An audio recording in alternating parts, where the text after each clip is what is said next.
Hey everybody, and welcome back to the Beauty Connective podcast, where beauty professionals all over the industry are coming together to grow, connect, and get real about what it's like mixing business with beauty. I'm really excited today that I'm joined with Hayley Imbler, the one and only Mystic Snake Nails nail and educator, and now my very own colleague at the Beauty Connective. Thanks for calling me your colleague instead of your employee. I love it. Well, we get to work together now, and it's like so fun. It is so fun. I love it. Thanks for having me. I'm really excited. This is actually my first ever real podcast. I've been on a 5-minute thing, but this is my first real one. So I'm feeling a little nervous, excited. Yay. Yeah. So fun. I thought it would be fun to share with everyone how we kind of met and our origin story. Yeah, our villain origin story. Where it all started. Yeah, do you want me to kind of give the brief rundown? Well, I guess I probably knew who you were before you knew who I was, because I've been following you for forever. Mystic Snake Nails. If you haven't, what are you doing? And so I knew who you were for forever. And then I even I took your course, or I started your course online at one point before we ever connected about the Beauty Connective. Yeah. I remember looking back and seeing that you had bought one of my courses, and I was low-key a little bit embarrassed that I was oh my gosh, she bought my course and I didn't know who she was. I felt so bad, but it's it's hard to keep up with everybody. But yeah, no, I was really stoked when you reached out to me, because I didn't realize that there was somebody that was so close in proximity to me that was also so similar to me in background, and that was super, super fun to figure out once we started chatting. Yeah, I actually had no idea that you were in Sandy. I didn't even know you were in Utah until you joined the Beauty Connective. And that's no way. Literally. Even though I have it listed. Which is so funny because profile. Oh, that's funny. It's part of my name. It's Salt Lake City Nail Artist. Well, I'm the dumb one in that situation. But anyway, I think that's a funny thing about now that people are signing up, I'm actually knowing where they're located. Yeah. Which I didn't before. When you see people on Instagram, unless they have it in their profile and you're going to their profile. Anyways, I'm getting off track, because let's get back to, I reached out to you from about the Beauty Connective back in June. Yeah, I think it was around June that you sent me a DM and you were like, hey, I came up with this idea. Whatever. And I actually read every single one of my DMs. I don't leave anything unread, which I know that there are a lot of people that don't. And I'm not I don't have hundreds of thousands of followers. So I'm sure that for those people, it's a lot harder. But yeah, no, I read all of my DMs. I saw it and I was like, yo, this idea is actually kind of genius. So I'm on board. And then, yeah, just got I got signed up pretty quickly. It took me a minute to get through doing my profile, probably. But then I really started seeing the value to it. The more I started talking about it too, the more the value became really evident to me. I think that initially the concept already spoke to me, because I'm hey, I would love to have a way to meet, new clients, or have clients find me and have other beauty service providers meet their clients in a way that doesn't necessarily involve social media. Social media for me has been great, but I've gone through a long journey of figuring that out and having the burnout and whatever, and we'll get to that later. But the more I started talking about it and understanding what the Beauty Connective was, the more excited I got about it.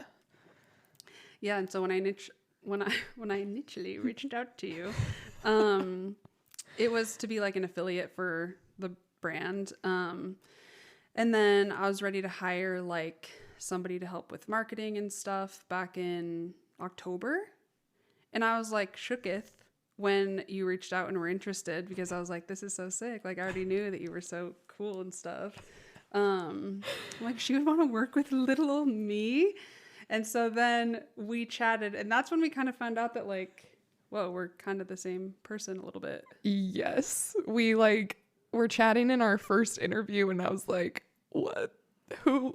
It's the Spider-Man meme where they're pointing at each other. I was Yeah. What? This is crazy. Like both of us grew up LDS. Both of us went to BYU, studied elementary education. Turns out we kind of overlapped. Yeah. Also, but we never knew each other. Yeah. We have like maybe a couple mutual friends in there though.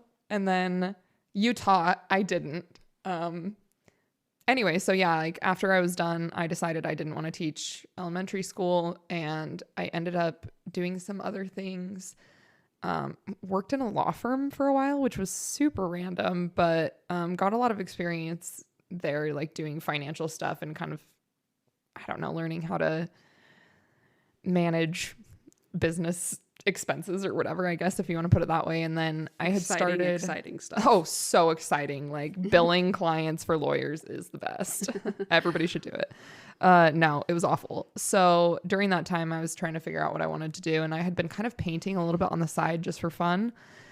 And my brother had me do his wedding signs, like chalkboard wedding signs. This was back in like, I don't know, 2018 or something when he got married. And so chalkboard wedding signs were really big at the time. And so he's like, will you do that for me? And I'm like, dude, I don't know how to do that. And he's like, yeah, but you have really good handwriting and you're good at like looking at something and being able to do it yourself. And I'm like, I am. And he was like, yeah. So I did that. And then I moved into like doing calligraphy more, moved into watercolor calligraphy, then moved into doing just like other watercolor stuff. And then I really loved art, but I also love talking to people. And I'm like, I can't just sit in a room and do art all day. Like, that's not for me. I'm way too social for that. So how could I combine the two things? And nails just kind of fell into my lap, got on my radar. And I was like, wait a second, that might be a good fit for me. And it was. And here we are, almost close to 5 years later, which is crazy.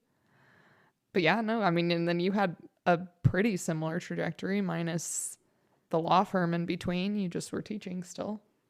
True. Yeah. We had such a similar path, like going from studying education, educating in some type of way, leaving to do nails.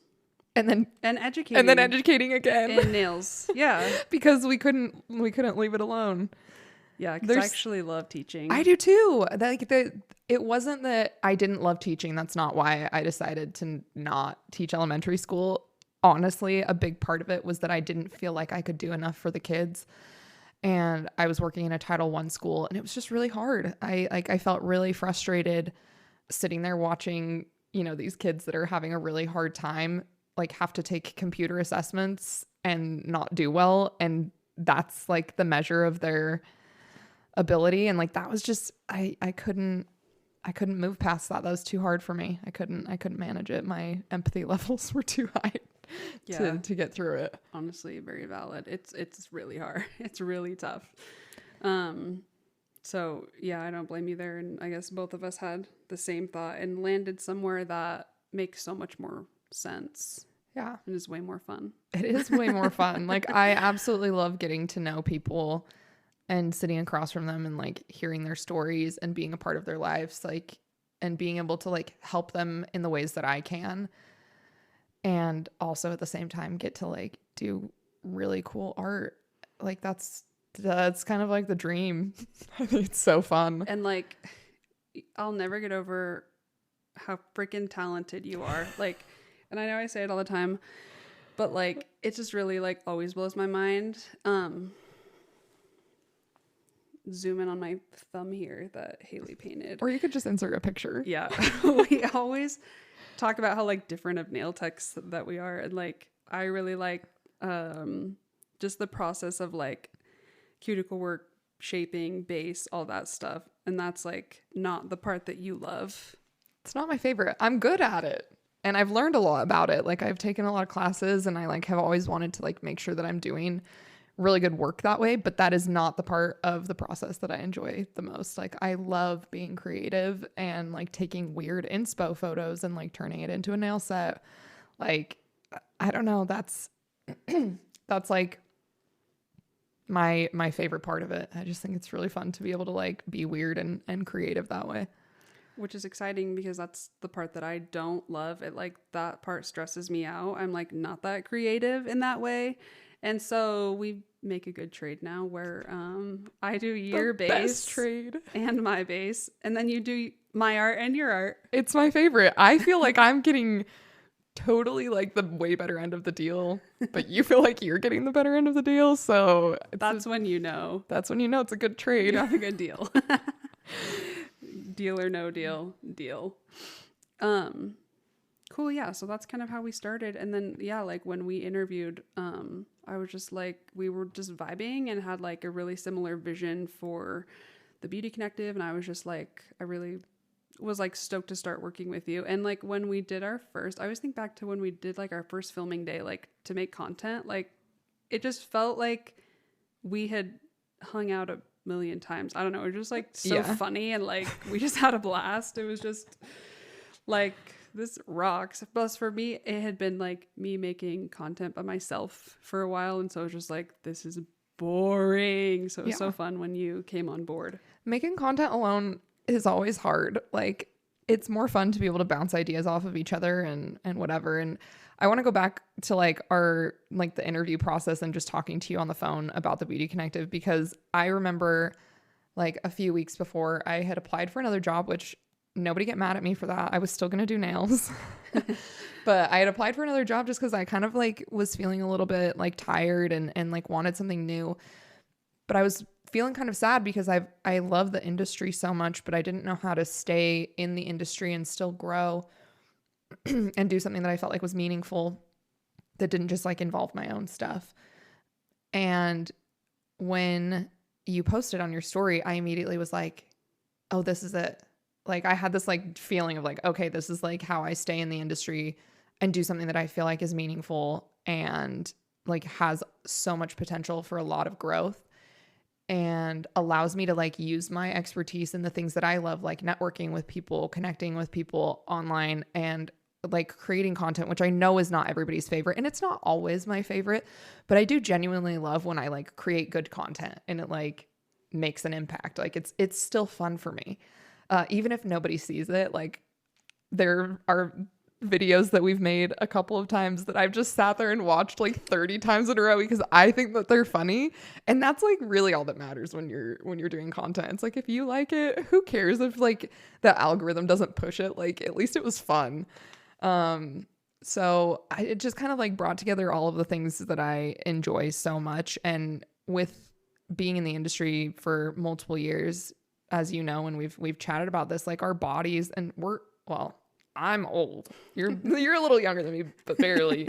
But like when you start getting older, like your body hurts. Like it's hard to maintain the momentum of like, you know, doing a bunch of clients in a day. Like I started out doing 5 or 6 clients a day when I first started, and then I moved down to 4, and now I only do 3 in a day because that's literally all I can manage. So yeah, I like, you know, it's hard to maintain that momentum, and I love doing nails, and I will always want to do nails in some capacity, but I cannot physically keep up with it. And so this just felt like, you know, working with the Beauty Connective felt like the perfect fit for me, where it was like, I get to have my hand in like a lot of different things that I enjoy doing. And as somebody who has ADHD, that is like essential for my well-being. So I don't know. It felt right to me. And then obviously talking to you the second time when we got through our second interview, by the end, I was like, if she doesn't want to work with me and like, this isn't a good fit, I am delusional, because I swear like we just clicked so well and had like the same vision for everything. And I'm like, if she doesn't see it, then I literally like am I have no idea how to read people. Yeah. But then you called me like an hour later and you're like, I can't even interview the last person because it's just so good. And true. I was like, I know. It's true. It just felt like such a good fit. And I genuinely think it's one of the best ideas. I cannot wait for people to understand how beneficial it's going to be for the entire industry. Like I'm like, if you just take 2 seconds to like think about it and like get involved, you're going to be like, if we all do this, it's going to change everything forever. Totally. I mean, that's the goal. that's the goal, is like to really like change the industry here. And I was talking to someone else the other day about how like the industry, I'm like new to the industry, only like a few years in, but the industry has become a place where you have to be on social media, and it hasn't always been that way. And like word of mouth was how the beauty industry survived, or that's how clients and beauty professionals connected for so long, until like everyone started realizing that social media was where everyone is, and that's like where most people go now to find beauty professionals. And I just think it's not efficient the way that it could be. Well, no, I mean, when you look up how many users there are on Instagram, it's like millions and millions of people. It's probably, I swear it's probably 1 billion at this point. And so you're not even just like, you're not competing with like just other nail techs or other like, you know, hairstylists or estheticians or whatever. You're literally fighting for 2 seconds of somebody's attention among every other like niche thing. Like you're watching pottery, you're watching politics, you're watching people doing really like random stuff. It's like every single thing under the sun that you can imagine, you're fighting for time for those views. And that's like not, that's really hard. That's not like, yes, the algorithm brings you, you know, people who are interested in your stuff, but it's not perfect. Like, I don't know if you've ever reset your algorithm, but like the absolute most insane stuff has popped up on my Instagram when I've like reset my algorithm just to like try to start over and make it more tailored to my likes and dislikes again. And it's like, we're trying to like stand out in all of this. And that's wild for one person to do. It's not impossible, but for everybody, like that is not everybody's thing. And I don't think that everybody wants to be consistently making content, or like it's for some people, they don't like it. Why are we forcing them to do it? I keep seeing over and over again people that are like, the reason that you're not getting clients or you're not fully booked is because you're not marketing to them correctly on social media, and you're not like, your content is boring. And it's like, what if I'm really good at my job though, and I do really, really, really good nails, but I'm not super proficient at content creation? Yes, you can like take classes to learn how to do content better. Yes, you can like invest in that if you want to. That's great. But why? Why are we doing that when we could make something, like make a solution that makes it easier for us? Like, why are we not trying to streamline connecting with clients instead of being like, oh yeah, let's jump through all these hoops and continue making content over and over again and hate it? And at some point, it's like, if everyone is making,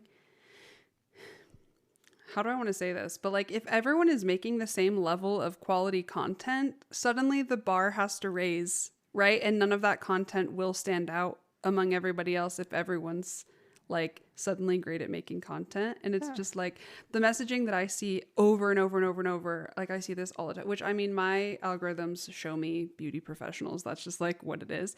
But all that I see over and over and over is like, oh, well, now I'm creating content. This was not like part of the job. Or, oh, now I'm a or now I'm a nail tech, or now I'm a hairstylist. And I find out that making content is part of the job that I never realized. Like, what do I do now? That's like such a big sentiment that so many beauty professionals are sharing. And it's just like, God, this is an issue in the industry that needs to change. Yeah.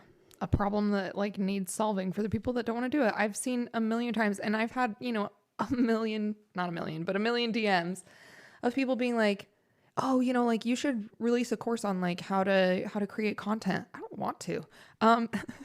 No offense, but I don't want to. Like the content that I make is fun for me. Like I enjoy making it 90% of the time, probably. I can't teach somebody else how to market or make content with like my brand, because the way that I make content is like, it feels very me. So I'm not going to teach other people like how to be me, and I don't want them to. So that's the other thing, is that it's hard when, you know, they go through this process of like, hey, I'm not really good at this. Let me look at this other person who's good at it. I mean, how many times are there like content that's trending right now? Here's a reel that's trending right now. And then you see the same thing over and over and over again. It's not original and it's not fun. And I don't think that half of us enjoy that. Probably more than half. Right. And that stuff just gets lost in the algorithm. It doesn't like go that far. And then you're just discouraged and like, well, I just suck at this and this isn't helpful for me. But then you're just getting all this messaging more and more. Just keep pushing out content. Keep doing what you're doing. Like, just throw stuff at the wall and see what sticks and everything like that. Which is funny because we still have to do that right now until until things get better and people know about what we're working on. But it's not like we get it. We're sitting there. We're like, we get it. It's not always fun. I mean, we have a lot of fun together, and I think that's what makes it enjoyable, and that's really great. But it's not like hey, I want to keep doing this every day for the rest of my life. Like, I don't anticipate that being something that like I want to do every day. Like, part of being, you know, a nail tech or a hairstylist or an esthetician, being your own boss, is that you get to like work when you want to, you get to work how you want to. And nobody signed up to be a full-time content creator. Well, some people did and some people like that, and that's great. But not everybody did. And it shouldn't be a requirement for you to be successful in the beauty industry. 100%. Or in really any industry. Right. It should be an option if you want to, if you like that stuff. But like, you don't have to. Correct. Okay. Speaking of content creation and like your experience on social media, because you've had a journey with it, talk us through kind of what that looked like for you, how your content creation and journey on social media evolved. Yeah, it was a wild ride for me. I was working during 2023.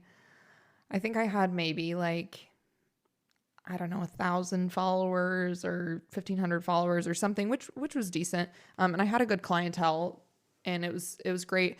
But my passion for teaching was still really important to me, and I wanted to incorporate that into my job, but I didn't want to take apprentices. I wasn't in a space that I could teach, and because I was working from home, and I didn't want to, I don't know, like it felt like a lot of responsibility for some reason, which it is. Because it is. It is a lot of responsibility. Yeah. And I don't, it's not that I thought that I would be bad at it. It's just not the type of education that I wanted to do.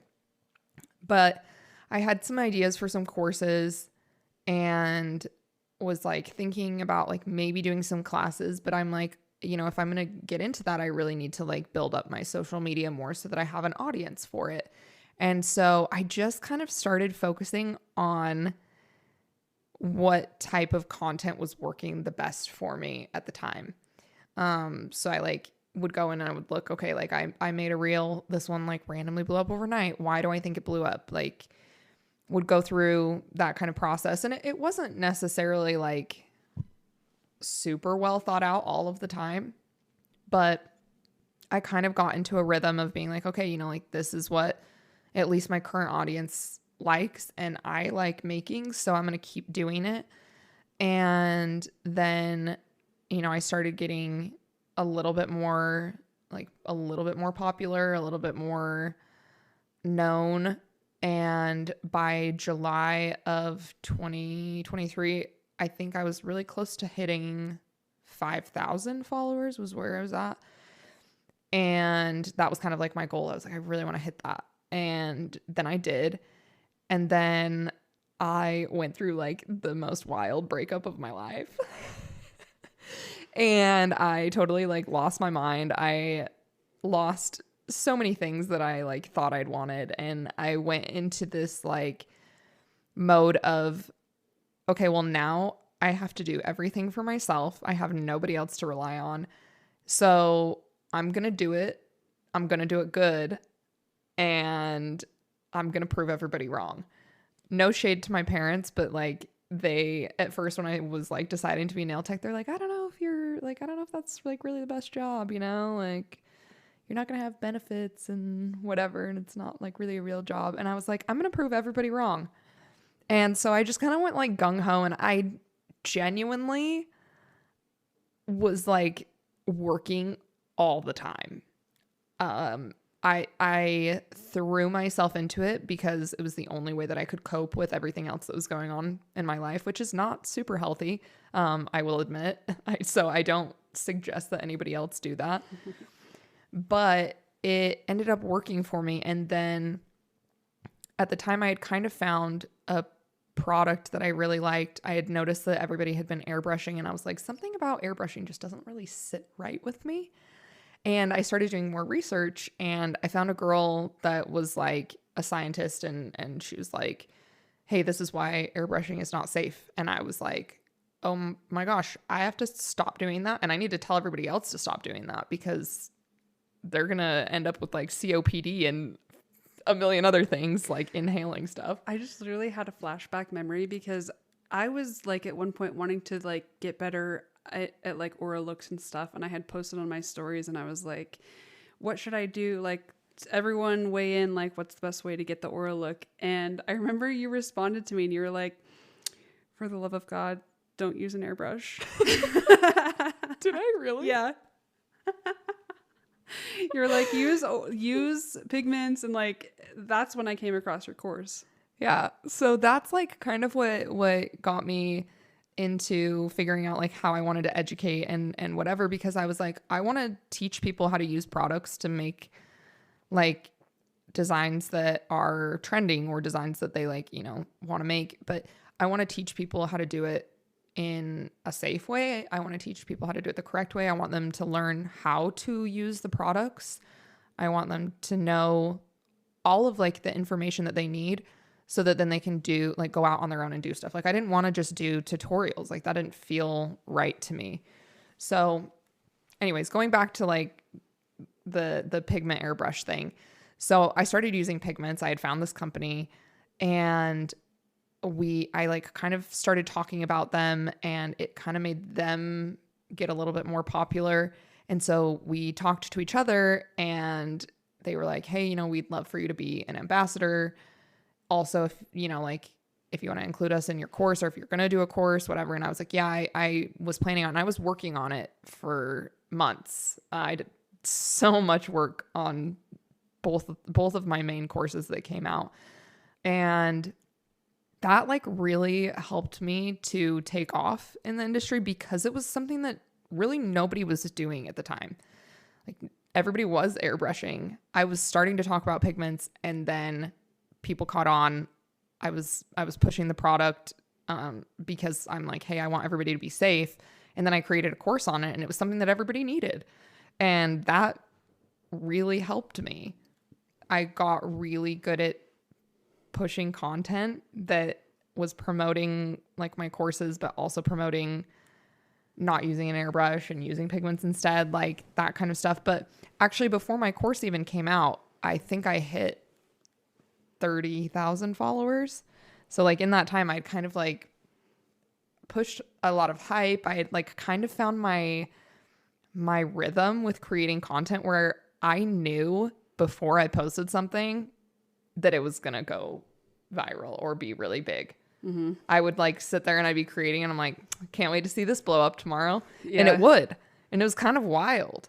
And that just kept happening. And then by May of the next year, I think I had like, 60 something followers. So in less than a year, I gained 55,000 followers just from learning my rhythm and figuring out my algorithm and how to push the right type of content. And it's not really something that I feel like I could ever teach. Maybe, but like it was my content. It was me. I was like pushing all of this stuff. But by the end of that like time period, when I finished launching my second course, I was so burnt out.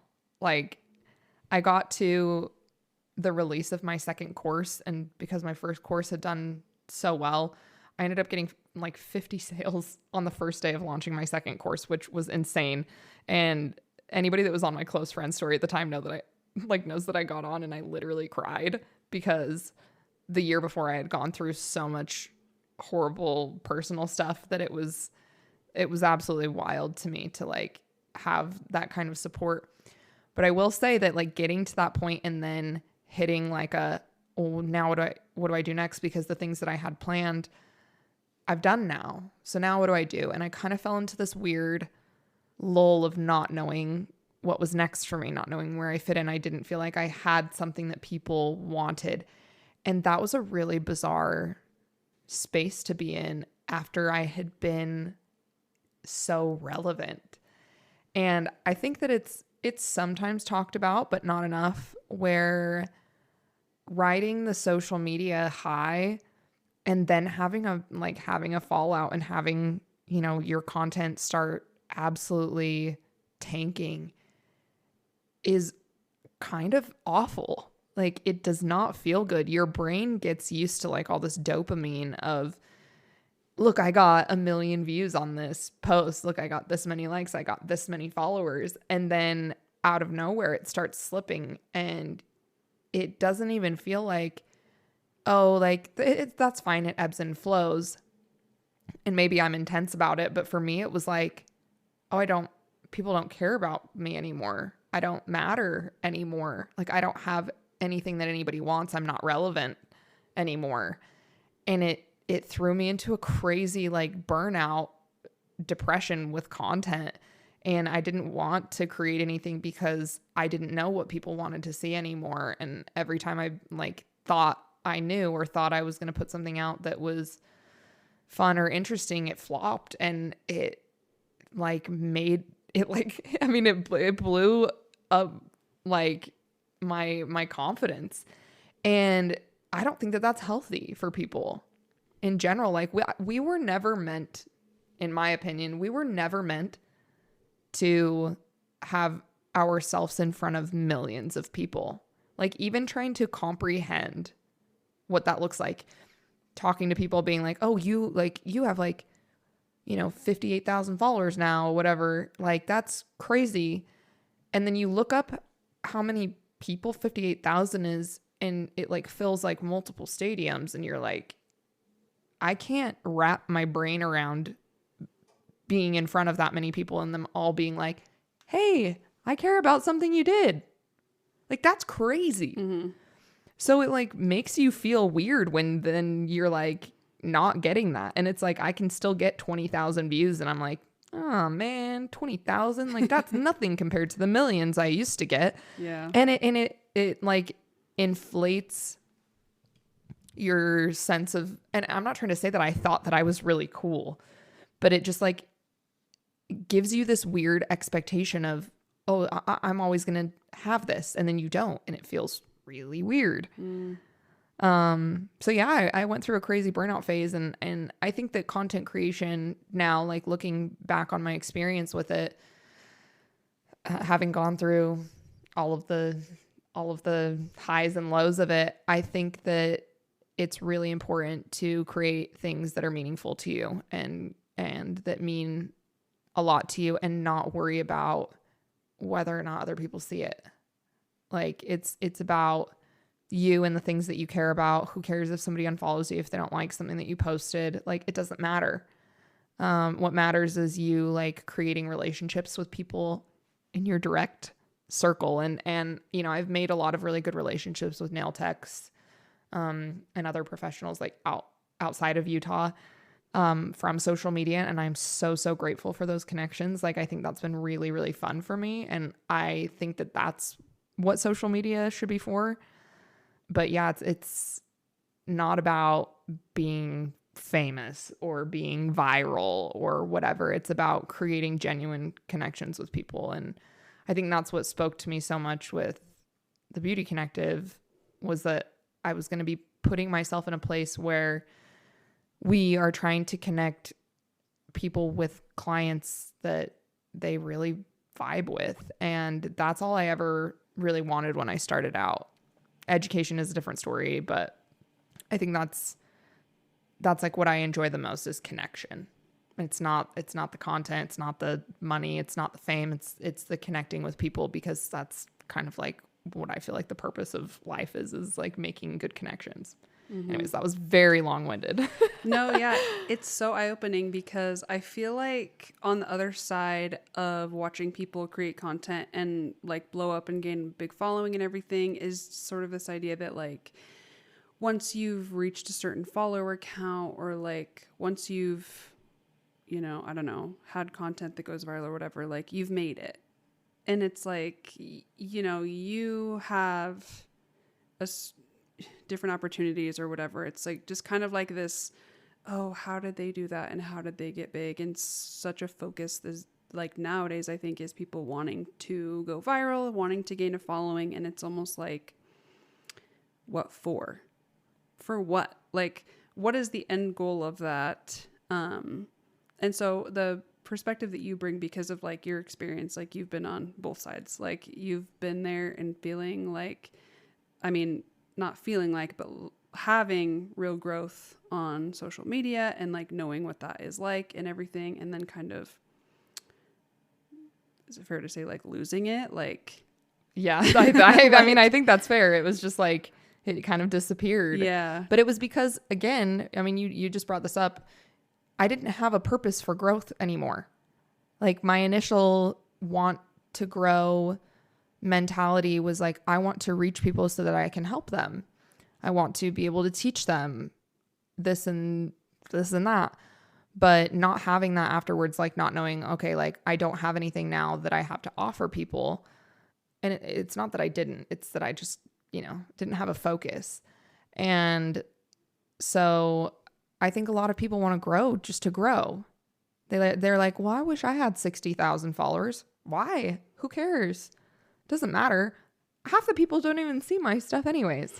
Like if you looked at my story views, you would be like, oh, what? Like 1,000 to 2,000 people actually like care about watching your story. Yeah. So it doesn't matter. It's finding your target audience for what you are offering to people. It's, you know, it's making the connections that you want to make. For me, that was education. And I hope it still is that way in the future. I, you know, have other ideas of things, but yeah, it's not just about like being big or being famous. I have so many people like that I'll give them my Instagram and they're like, oh my God, you're famous. And I'm like, like, I'm not though. Like I'm just a regular person who learned how to create content that was like meaningful for the people that I was trying to target. And that's great. It was awesome. And it still is awesome. I'm really grateful for the platform that I have to be able to reach people because it means that I can, you know, share things that are important to me. And reach a bigger audience, which feels good sometimes to know that it like maybe makes a little bit of a difference, but it's not like, it doesn't mean that much. It's not the most important thing in the world. And it's kind of weird when people like look at you different and like, I don't know, like I got approached by a girl at a bar once that was like, this is really weird, but are you Mystic Snake Nails? And I was like, yeah. She's like, I followed you forever. And I was like, that's awesome. And she's like, I took one of your courses. And I'm like, that's amazing. And that's like what I care about is like oh, you took one of my courses. Like that's what I care about. It's not like, oh wow, like look, I just met like somebody who has a lot of followers. Like I'm not famous. I'm not like Sabrina Carpenter or whatever. Yeah. Like, yeah. You know? I'm curious. I feel like it sounds like you had sort of a pretty significant perspective shift once you had experienced like significant growth on social media compared to when you kind of lost focus on it and weren't having the same results that you wanted. I'm curious, like if before that perspective shift happens, if you would have felt the same way about like a platform like the Beauty Connective. Yeah, that's a hard question. I know, it's kind of, I don't know. Also because I was like in a different time of life. Yeah. Like there were so many different things that were happening in my personal life that maybe I like wouldn't have felt exactly the same. Especially because like when I was doing the content and doing well with it, I would have been like, well, yeah, but what like what do I need you for? Totally. But not really. Like and genuinely you know, like I have a good clientele. I love my clients. Several of them have been with me for like 3 or 4 years. And it's awesome. So like in that perspective, like I don't necessarily like need the Beauty Connective for my own clientele, but I see the value in it because not only am I like interested in other people being able to connect that way because they don't like creating content like I do. And I think that that's important for them to be, that's like important for them to be able to connect with clients in that way. When they don't like creating content, like I think that no matter what is still valuable. And I think I would have seen the value in it still, knowing like, hey, you know, like that's not necessarily my favorite. It's just not maybe the audience that I was trying to reach at the same time, because my target audience in my like growth period of like trying to grow followers were nail techs. It wasn't clients. That's not who I was trying to reach. But I definitely like see the value in it for other people. And then also like, you know, when I was doing nails and had a full clientele, it would have been so nice to have somebody to like refer people to and not just like be like, oh, okay, like who could I refer this person to? I don't know. And just kind of being like, oh, sorry, I'm not taking new clients, whatever. But like if I had the Beauty Connective at that time, it would have been so nice to be like, hey, I have this website. You can look for somebody like in your area and find them because I am not available. And I think that would have been like a really incredible resource to give to clients that were reaching out to me. And I think that, I mean, we need that always.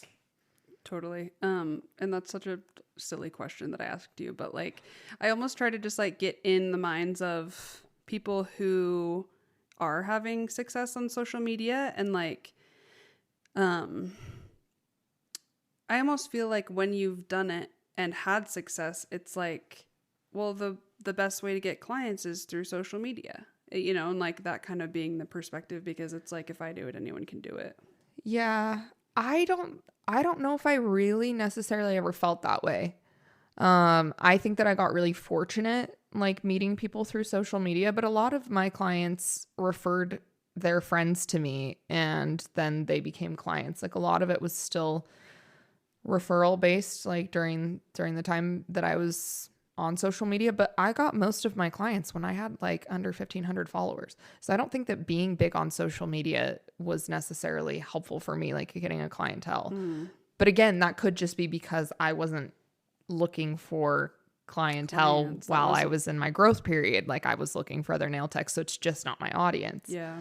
But so I can't speak as to like what it's like for other girls who are like, you know, showing like, this is what an appointment with me looks like, you know, because there's a lot of like client appointments where it's like the nail tech and the client together.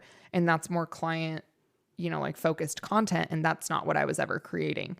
So I can't speak to is how helpful that is for them to gain clientele. Maybe it is really helpful. Maybe it's not. I don't know. I just think that like giving people an even playing field is important. And I don't think that it means that social media is irrelevant either. Like, I don't think that the Beauty Connective like takes away from the importance of also like social media where you can connect with other nail techs or you can connect with other beauty professionals and all of that kind of stuff. Like, I do still think social media is valuable, but I think that clients trying to sort through all of that noise is so hard. Even searching a hashtag and saying like Salt Lake City nail tech, not every tech is posting all the time. Not every tech knows that I should use the hashtag Salt Lake City nail tech. Like, you know, why can't we just do what Yelp does and type in a zip code and type in what we're looking for and be like, hey, there's 6 different nail techs. Let me click on this one. Okay, like they're a little bit further from me. Let me click on this one. This one's closer. Oh, they're not taking clients. Let me click on this one. Oh, hey, this girl has a lot of work that I really like because I like a lot of art. She works from home. Let's see what her studio looks like. Oh, it looks nice. I know exactly what to expect. Oh, let me read her bio. I feel like I would vibe with this person. Social media, you don't necessarily always get that. You can see their work, but you're also seeing content that they're pushing out for other people. And whatever. I just feel like it streamlined it in a way where it's like, it's all very right in front of your face, very easy to pick, hey, you know, this person might vibe with me, and then you just click book appointment. Like, how easy is that? And I think that's beneficial for everybody, like whether you have like a need for more clients or not. Totally. Social media is just such a guessing game. Let me guess what right hashtag to put in. Let me guess what location to say. Let me hope that the location's in someone's bio so that they'll pop up when I search it, that location. And let's hope they're taking new clients, and let's hope they respond to my DM. It's just so much like... Yeah. But when you can go through and filter it and be like, this zip code, nail technician that does natural nails, that is accepting new clients, and then boom, everybody available shows up, as long as they have a profile, but like options show up for you. Like, why would you not want that? Like, I'm like, I don't understand the nah. Like, who wouldn't want that to be how it is? And especially with like Google, like you search nail tech on Google and it's like all of these salons show up, and you're like, okay, but that's not what I want. Like, I want an independent tech, or I want an independent hairstylist or whatever. Or, you know, it's hard when it's just like salon based listings. And especially for those of us who work at home, I'm not listing my address on Google. Right. I don't want to do that. And like, this makes it so that I don't have to. Like, it'll give the zip code, which is like the approximate location, but lets me keep my privacy of where I live. So like, why do we not want that? Like, that's totally. It doesn't take away from social media. It doesn't like take away from other like referrals and stuff like that. It just adds to it. Like, it just makes it easier and better. And kind of going back to what you were saying about being able to find salon based nail techs, and just like if you search on Google, you're going to find a lot of salons. You still don't know what you're going to get. You don't know what you're going to walk out getting. Unclear which nail tech you're going to get in there and what type of, you know, product they're going to give you, result they're going to give you. And so that's another thing too that I just really value about the beauty industry is like you were talking about, the personal connections that you make with people. And just a big goal and vision for the Beauty Connective is making it easier for people to make those personal connections. I still see people post, I see a lot of posts about people who go to a nail salon and just leave disappointed. And there's so many variations of that story. I think everyone's had an experience like that, going to the nail salon and not speaking up because you're not going to say anything about that you don't like your nails. So you just leave with nails that you hate and then go tell everyone about it on social media. And I just see so many of those stories that I'm like, man, like that is a thing that I want the platform to solve, is like, well, okay, you're able to actually go on and do your own research and find a specific person who you can know exactly what to expect, the result that you can expect to leave with after having an appointment with them. Right. Instead of it just being a salon and like they have random pictures of people who've gone there, but you don't know what, you know, who's going to do your nails when you walk in. It's like, okay, this is the person that I'm going to see. This is their work. I know exactly what I'm getting. Like, yeah. I think that's so much better. Well, it means so much to me that you just like really share the vision with me of just like the big picture of the Beauty Connective, and on top of just connecting clients with beauty professionals. You know, we have a lot of other exciting plans for the website that's gonna help beauty professionals in other ways as well. So just excited for all of it, and just like grateful that you're here on this journey with me. Me too. It's been great. Is there anything else that we want to, you know, share before we wrap it up? I mean, I had like plans to talk about other things, and then we like kind of got to yapping as we do.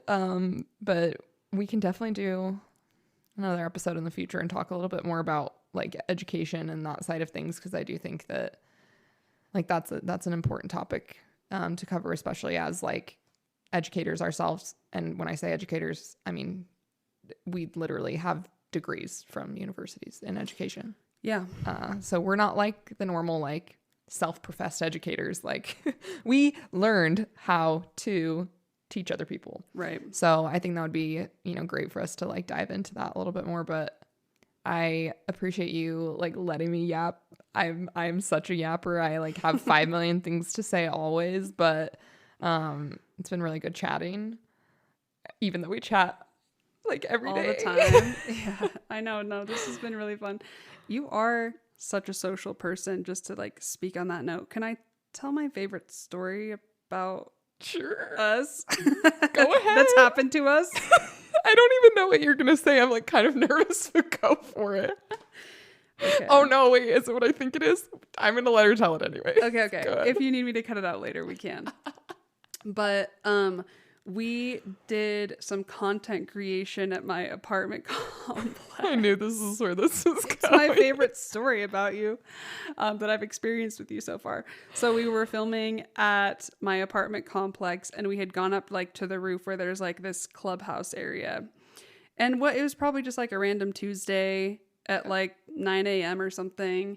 And we went in there, and it was like us. We had a table in there, and then there was like this other guy working at a table nearby us. And I feel like so dead. You had like made a few comments back and forth to him, I think, like when we started filming, because it was just like, LOL, we're making content. And yeah, I was like, hey, like, don't mind us. We're just like being weird over here, like filming stuff while you're working. My bad. Like filming me like covering your mouth and like acting like I'm like chloroforming. And so it'd been a while of this, and he was getting ready to leave, and Hayley was like, he's cute, right? And I was like, well, you should go talk to him. And I would never be brave like this, but Hayley just goes and starts talking to him. And because so I was standing near like the coffee machine, you guys were kind of like migrating over near me, so it almost started to be like a conversation with the three of us, but I was like, no, I gotta wing woman this. I need to get out of this conversation. So great wing womaning. You did a great job. I go, hey, I'm gonna take this phone call, and I walk away to leave you guys to chat. And I called my mom on the other end of the room. I did not have an actual phone call coming in. I really thought you did. You thought I did? I was like, oh, somebody called her for sure. And then after you're like, no, I was wing womaning you. And I'm like, oh, well, you did a great job. Very believable, great actress. I should get an Emmy award for that. But yeah, and so then I'm on the other room. I'm like watching you guys chat from afar, and I'm thinking like, oh, what's happening? Like, what if it turns out that he's like married and whatever? And also I'd never seen this person before, so I didn't know if he lived in my complex. Anyways, I'd tell everyone what happened while I was on the other side of the room. I mean, we literally talked about trail running. I'm a big trail runner, and he's like not from here. So he was staying with his brother, so it wasn't like it wouldn't have worked out anyways, but we still exchanged information, and he's like, if I'm ever in town and you want to go for a trail run, and I was like, great. But we also talked about the Beauty Connective, because he was like, what are you guys working on? And I was like, it's this thing. It's great. And I'm like, it's funny because when I'm out like having conversations with random people, I will bring it up. Like I'm just like, oh yeah, I like work for this new like tech startup in the beauty industry. And they're like, really? And I'm like, yeah, it's so cool. And then I just like explain it to anybody because I'm like, why not? But yeah, me and this random guy just chatted for a little bit, and I like love talking to random people. Like it doesn't bother me. Those moments where I'm like, oh, like this person's kind of cute, and like, should I talk to them? Obviously that makes me way more nervous, but I think like I just kind of learned how to like pull in like random things about like, oh, I think when he was leaving, I was like, oh no, like was there too much noise for you to like keep paying attention to your work? And he's like, oh no, I just like I'm taking a break. And I was like, oh cool. I just like follow him. But I don't know, like I enjoy like randomly chatting with people and connecting, and it's fun. And I know that that's not everybody's cup of tea. Obviously you're like, I would never do that, and I'm like, I would. Like, I loved it so much. Like, it made me so happy, and it's just like my dream that you guys like somehow end up together, and then it all happened because I was a good wing woman. Yeah, I think he's actually back in his home state now. We haven't DM'd yet, but he did post some stuff on his story, and I was like, I feel like we would vibe. Like, Yeah. so I maybe need to DM him still. Yeah, every time I see you, I'm like, what's I know. update? Maybe I should I DM him like right now after we finish the podcast and just be like, hey, are you still in town? And if he's not, then we'll reconnect later. We can just be friends. You should do that, because I do want this story to come like full circle. You would love that so much. It would be like the highlight of your, like, I watched her have her first ever conversation with this man. I semi got it filmed as well, which is so funny, because like we were filming content and I was like, wait, but I didn't want to be like, I was trying to be discreet about it. Anyways, it's not like good footage by any means, but I think that's funny though. That's your favorite story. It is so far. Yeah. It's the one that stands out the most. You like that better than me slipping accidentally on Gizmo's bone and literally eating it. We were trying to like fake me falling, and in my fake fall, the bone slipped to the other foot and I actually fell. That's a good one too. We have it on camera.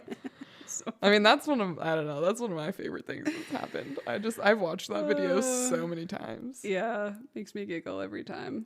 Or, well, I don't want to share this one because I haven't even shared the footage of it yet, but the duct tape one. Oh yeah, I need to edit that because there's some wild, wild footage of me spitting out some duct tape. It's so funny. And right after this, we're going down. We're going down in an earlier round. Sugar, we're going down. Isn't that how the song goes? Yeah, I think so. That's right. Oh my god, we're going downtown to film in the streets. In the streets. We're gonna be in the streets. Stay. Are you okay? We need to end this because I can't speak anymore. Stay tuned. Stay tuned. Thanks everyone for joining us today on the Beauty Connective podcast. Should I just do the outro? Yeah, what's the outro? I usually say something like, thanks everyone for listening to this week's episode of the Beauty Connective podcast. If you're a beauty professional wanting to grow your clientele outside of social media, check us out at thebeautyconnective.com.